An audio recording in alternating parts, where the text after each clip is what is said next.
Uy, ikaw mag-iintro. Wala naman kayo sinabi. Gasas. Wala ako mag-aaral.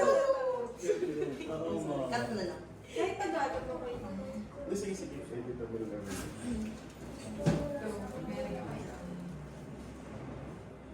Mabuhay, we are WSICM students from LPU Laguna, and we are here to conduct an interview as part of our requirements in operation management.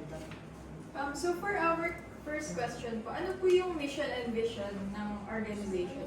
Ayan. So, ito kasing mission and vision na nagawa namin before, ano siya, ito yung pinaka-goal talaga namin. So, yung mission namin is to provide a unique, high-quality, and all-inclusive service for our customers' comfort and satisfaction.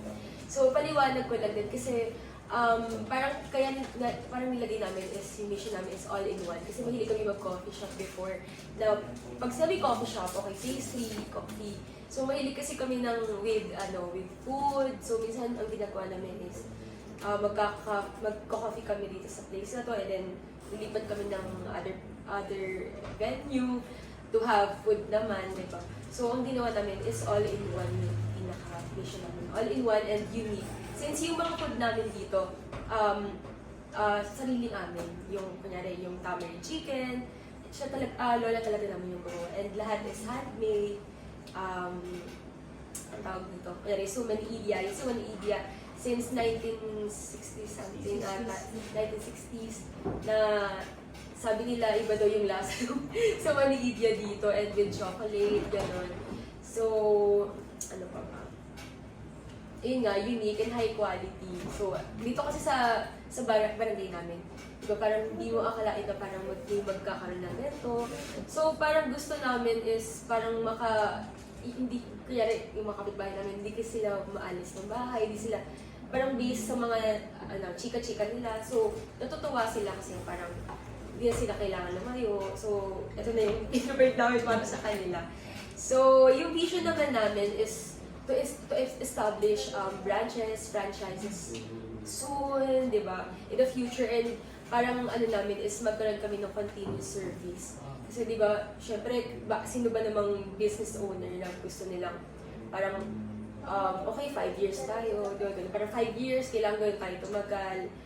Pero ang goal talaga namin is, kaya everyday is, kaya na may mga comment yung mga customers namin. Every week may ginagawa kaming plan.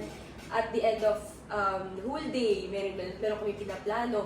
So, ayun yung isang plan namin para magtagal yung business namin. Though, yun nga, parang kakastart pa lang namin, pero yun yung vision namin. Ikaw, Ate.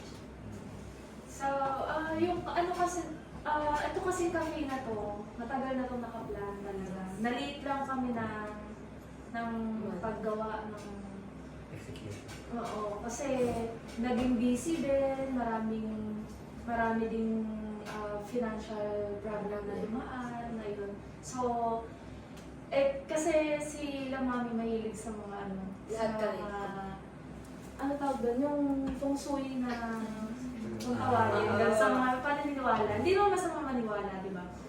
Parang may range siya, parang August to ganito, kailangan May. Yung May, June, kailangan nakapag-start na ng business. Kasi halos lahat kami puro ganun na lumalabas. Kaya, etong cafe na to halos naging 1 month preparation lang. Yun siya kabilis. Pero yung plan namin is, naman talaga, ongoing naman siya last year pa. Pero yung paggawa nito, talagang kailangan before matapos yung May. Tapos na to kasi nga nakalagay doon na parang end ng May at hindi pa tapos, parang mamalasan pa. Pangit na yung pasok sa amin. Ikat mo na lang. Okay na yun. Nakagan buong nakagan na. Sira nga kasi yung ano ba? O, cellphone mo. Pasa mo. Tama, hindi din ako yun. Low. Kapit mo. Wait, recorder.